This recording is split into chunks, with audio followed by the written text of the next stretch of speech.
Peace, everybody, and welcome back to the Black Only News and Entertainment Network. Well, it has reached YouTube. Peckerwoods are out here lying on black people and saying that black people are putting this Carmelo Anthony and this that other guy that got killed. Um, they're trying to say that black people shouldn't be supporting other black people. They're trying to say that black people. Okay, it's working. So there's a white racist dude here on YouTube, Actual Justice Warrior, something like that is his name here on YouTube. And he's trying to go at the amazing Lucas. He is showing like a 5 second clip, 10 second clip, whatever it is, of the amazing Lucas, and this white dude, this Peckerwood, is trying to say that the amazing Lucas is blaming this Carmelo Anthony issue on post-traumatic slave syndrome. Excuse me. So, but that's not what the amazing Lucas said. See, these Peckerwoods, that's what they'll do. They'll take something, they'll try to spin it as to what you said instead of getting the full context of what the amazing Lucas said. So what I'm going to do is I'm going to go ahead on and play what this Peckerwood said, how he tried to frame it, and then I'm going to show you in context what the amazing Lucas said and what he meant.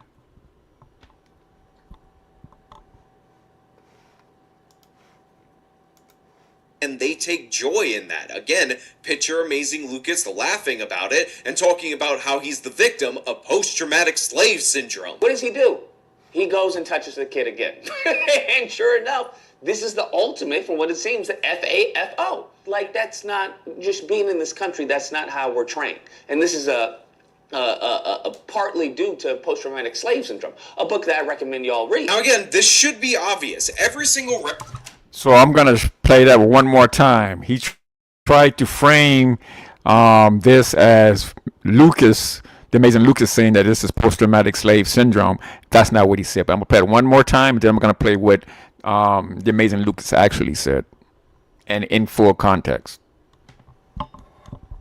witnesses to Carmelo Anthony's actions from a bunch of different schools. So the idea that they're all gonna lie based on evil white racism on behalf of Austin Metcalf is completely absurd. But remember, these people don't care about the facts. A white kid who had his whole future ahead of him was killed, and they take joy in that. Again, picture amazing Lucas laughing about it and talking about how he's the victim of post-traumatic slave syndrome. What does he do? He goes and touches the kid again. And sure enough, this is the ultimate, from what it seems, the FAFO. Like, that's not just being in this country, that's not how we're trained. And this is a partly due to post-traumatic slave syndrome, a book that I recommend y'all read. Now again, this should be obvious. Every single... So that's what the amazing Lucas said, but this white dude here that you see on the screen, and he is trying to frame it as something other than what the amazing Lucas said and what he meant when he said that. So what I'm going to go ahead and do, I'm going to play it one more time, and then we're going to get into what the amazing Lucas said. Lucas laughing about it and talking about how he's the victim of post-traumatic slave syndrome. What does he do? He goes and touches the kid again. And sure enough, this is the ultimate, from what it seems, the FAFO. Like, that's not just being in this country, that's not how we're trained. And this is a partly due to post-traumatic slave syndrome, a book that I recommend y'all read. Now again, this should be Okay, so you heard what he said. Now this Peckerwood, he's trying to frame it as something that he's saying that the Carmelo Anthony, that the reason why he defended himself and killed this white boy because of post-traumatic slave syndrome. That's not what the amazing Lucas said, and that's not what he meant when he said that.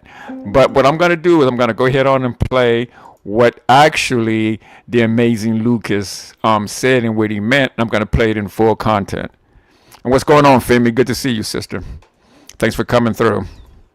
So let me go ahead on and bring this up here. And then we're going to actually find out what he actually, when he said that, what he meant by what he said.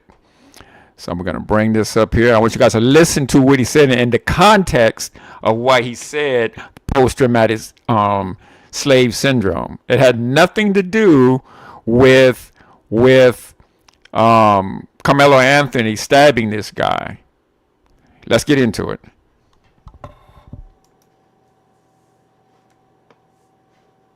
But you're not gonna do a video on the story, huh? It's because, you hate white people. Is that why Bro, they were just screaming and hollering because they thought they had the smoking gun when it came to this story. Let me just say this.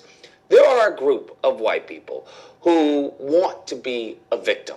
That's correct. They want to be seen as a victim, even though throughout the entire history of this country, that has never been the case, all right? And they will go out of their way to be this victim. And they will offload all their problems on groups of people, whether it's the Jews or their favorite, the blacks, okay? The reason why they didn't get the job, it was a black person. It's DEI, okay? That's why I didn't get the job. The reason why they didn't get, the other job is, the owner is a Jew. That's why they didn't want to give me the job because the Jews hate white people. And they will do everything and anything to cope for their inadequacies and why they aren't where they want to be in life. Damn. It just is what it is, okay? And these white people, unfortunately, are very vocal, okay? Very vocal. And those that disagree with them, the white people that disagree with them, well, they're the traitors, okay? They don't understand. The blinds haven't been open, right? They're not red pill enough, yada, yada, yada. All this foolishness. But one thing I do find humorous is that these group of white people, the only time that they care about white lives is when they think that they can blame it on a black person. That's the only time they care about white lives. The only time white lives matters to them is that they can say, see, it's the black guy. See, we can't live with them. See, they're violent. That's the only time. And I think that's really sick. I think that's really deluded, that you need a black criminal in your eyes to give white life value. That's unfortunate. He's out of line, but he's right. Nonetheless, this leads us to this story. And with most stories, there is a forced narrative. And the forced narrative of this story that I came across was there was this innocent white kid, okay? He was a student athlete. And you know what? There was this violent black kid. And this white kid just simply told the black kid, hey, can you move, please?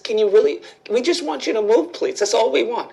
And the black kid took out his knife and right into the white kid, and now the white kid is gone, all right? And he had a brother, okay? He had a brother, and his brother loved him so much, and the family is devastated. That was the narrative that they pushed forward. And this is typical for what they do. This is, their MO. They love pushing forward a false narrative before the real narrative comes out. They did this, y'all remember Ahmaud Arbery? Oh, he had a hammer. Oh, he was looting and robbing. Oh my gosh, it was self-defense for the white guy. Oh my God, this guy was a criminal. He attacked him.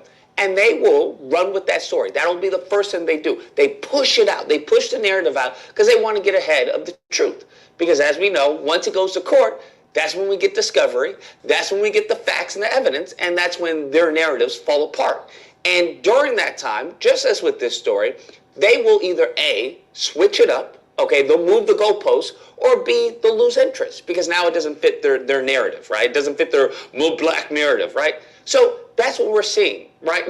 That's what we're seeing right now, is that people, upon, more evidence coming out of what transpired that day, people are starting to lose interest because now it's showing that, this kid wasn't just some angry black kid. The white kid wasn't just some innocent white kid who just happened to fall on a knife. That's not what happened. So as more information comes out, what seems to be the story that we've gathered thus far is that these kids were a bunch of bullies. You have, witnesses who are saying that they were the ones that initiated this whole interaction. They initiated and they were the aggressors. And the black kid is claiming self-defense, is what he originally claimed.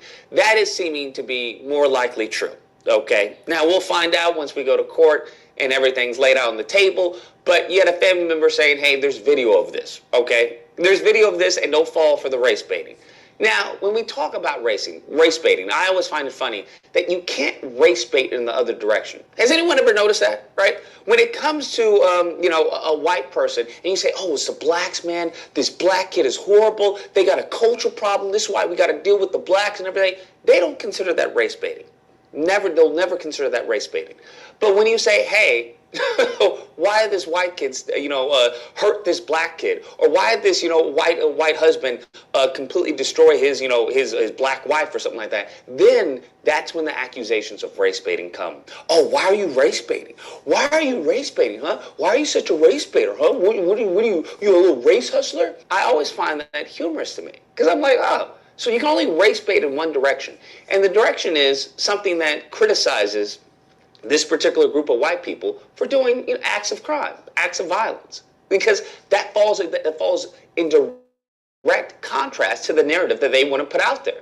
As with everything else, right? They want to, when it comes to, 1350, they want to look at one aspect, but completely ignore as far as those who are let free off of false arrests, off of false convictions. They want to ignore all that. And then they want to ignore all the other crimes, like that's the only crime is homicide or whatnot. So you have to understand they want to frame this world in favor of them.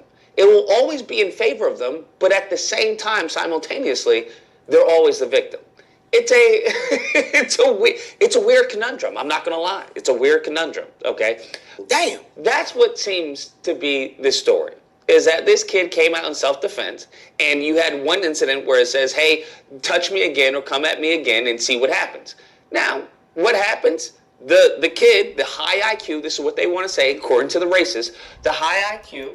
Now, what I want you guys to do is listen carefully to what context this brother says about post-traumatic slave syndrome, because this white boy, actual justice warrior, he tried to say that the amazing Lucas was blaming post-traumatic slave syndrome on this stabbing, that the reason why Carmelo Anthony stabbed this white boy Metcalf was because of post-traumatic slave syndrome. But that's not what he said, and that's not what he meant. Listen, now here that part comes. I want you guys to check it out and listen to what he really said in the context that he said it in.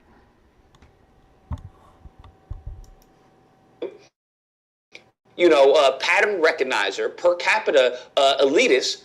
What does he do? He goes and touches the kid again. And sure enough, this is the ultimate, from what it seems, the FAFO. F around and found out. And he found out. And now he's no longer with us. And for some reason, I'm supposed to feel bad about this. And just so we're clear, if the races were reversed, I'd say the same thing. But at the same time, I don't know a lot of black kids that if someone else were to reach into their bag and say, hey, you come at me again and you see what happens, I don't know a lot of black kids who would go, okay. Like, that's not just being in this country. That's not how we're trained. And this is a partly due to post-traumatic slave syndrome, a book that I recommend you all read. But yeah, that's not going to happen. But there has to be a certain level of. Did you hear the context of what he said that in, or why he said that? He said because black people, because of post-traumatic slave syndrome, black people just don't F with white people like that. They just don't do stupid shit like that.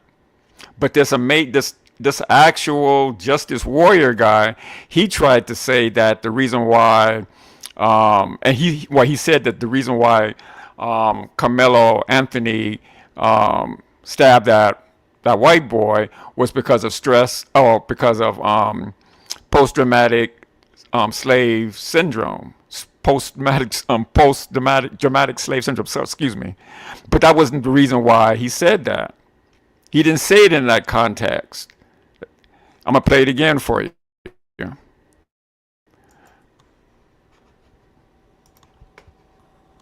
I don't know a lot of black kids that if someone else were to reach into their bag and say, hey, you come at me again and you see what happens, I don't know a lot of black kids who would go, okay. Like, that's not just being in this country. That's not how we're trained. And this is a partly due to post-traumatic slave syndrome, a book that I recommend you all read. But yeah, that's not going to happen. But there has to be a certain level of. You see, but like I said, but now we have white people here on YouTube trying to attack black people for supporting black people.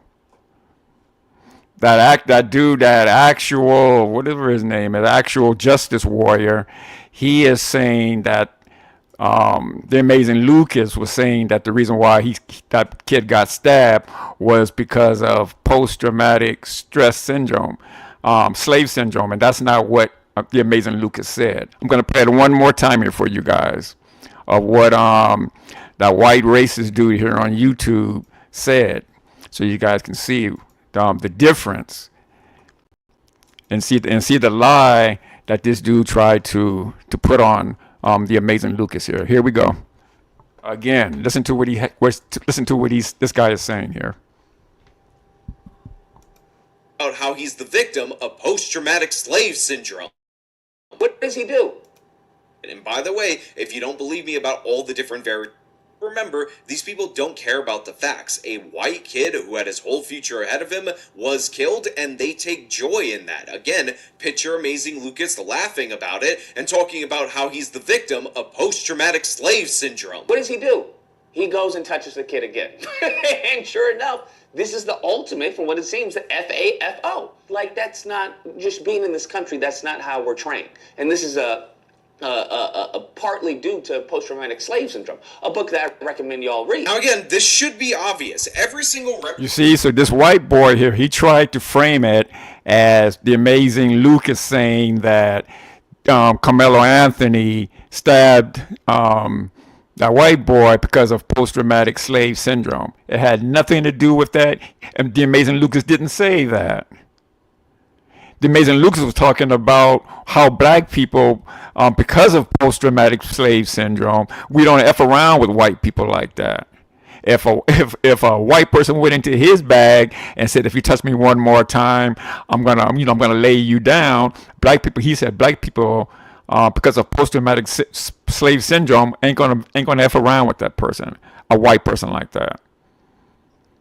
See, but this white boy here, he tried to lie on the amazing Lucas. So now these Peckerwoods are coming over here onto YouTube attacking black people for supporting black people. You remember I said that even before the amazing Lucas said it. He almost said it so much the way I said it, I was wondering if he watched my video. Because I said these motherfucking Peckerwoods and these coons, these Aunt Jemimas and these Sambos, these shoeshine boys are so pissed off with black people supporting black people.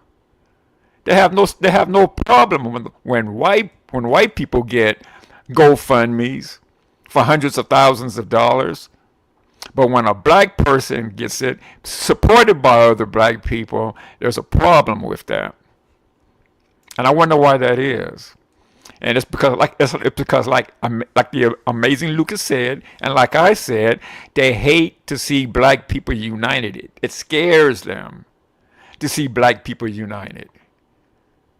That's why that's why these coons and these Aunt Jemimas here on YouTube are trying to get black people to stay separate from each other.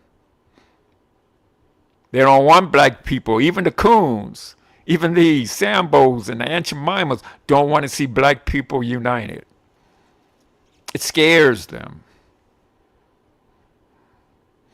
Femi said, yeah, we take joy in it. How many black men have been murdered by white people and they took joy over it? You're 100% correct, Femi. Like I said, I feel nothing for it. I laugh at it myself. It's about time that these white people start to understand that black people in 2025 isn't taking this BS anymore. Femi said white people don't want to believe in post-traumatic slave syndrome because they caused it. Exactly. And now that black people are uniting and not taking that BS anymore, it scares them to death. Because they don't know when they may wake up in the middle of the night with a knife to their throat, a gun to their head. It scares them. If black people united against their BS, it's gonna be bad times for these Peckerwoods. It just is. I want to show you guys something here. If I didn't already, let me see here. I want to show you guys something. I don't know if I erased it or not, but let me see here. I don't think it's that one. Let me see. I want to show you guys something. It was funny to me. No, it's not that one. I may have taken it down already, but let me see here. No, it's not this one. Let me see. No. I guess I took it down. Yeah, I must have removed it. Anyway, guys, yeah, so again, now we got these Peckerwoods coming over here to YouTube attacking black people who support black people. And you know, I'm down for it. These Peckerwoods want to come over here and start messing with black people. I'm down for it. I'm good with it. Because that'll give me a chance to really go off on these Peckerwoods. Anyway, guys, man, I want to thank you, Femi, for coming over, checking out the live stream. If you can, please go ahead and subscribe. I'm sorry, not subscribe, but to share this live stream out. I appreciate it if you did that. But yeah, man, we can't. People like this dude here, we can't take those Peckerwoods serious. They hate to see black people united. They hate to see black people standing up for each other. And they will deploy their coons and their Aunt Jemimas to try to get out in front of it and try to get black people to stay separated or to unseparate black people. So you'll get your Officer Tatums, you'll get your OK Ricks, you'll get your Messy Machans, you'll get a bunch of people, these coons here on YouTube, to try to divide black people, because that's how they make their money. Okay, no problem, Femi. But yeah, so again, I want to thank you all for coming back to the Black Only News and Entertainment Network. Peace, take care, and be safe. And Femi, you need to stop being bad. I swear you got that straight. You was being bad over there. I don't know what you did, but you did something, right? Anyway, guys, thanks for coming back to the Black Only News and Entertainment Network. Peace, take care, and be safe. And the amazing Lucas, man, you keep doing your thing, bro. I enjoy your videos, man. I enjoy going over there checking out your channel. Whether you go live or you do videos, man, I always like checking you out. So guys, peace, take care, and be safe.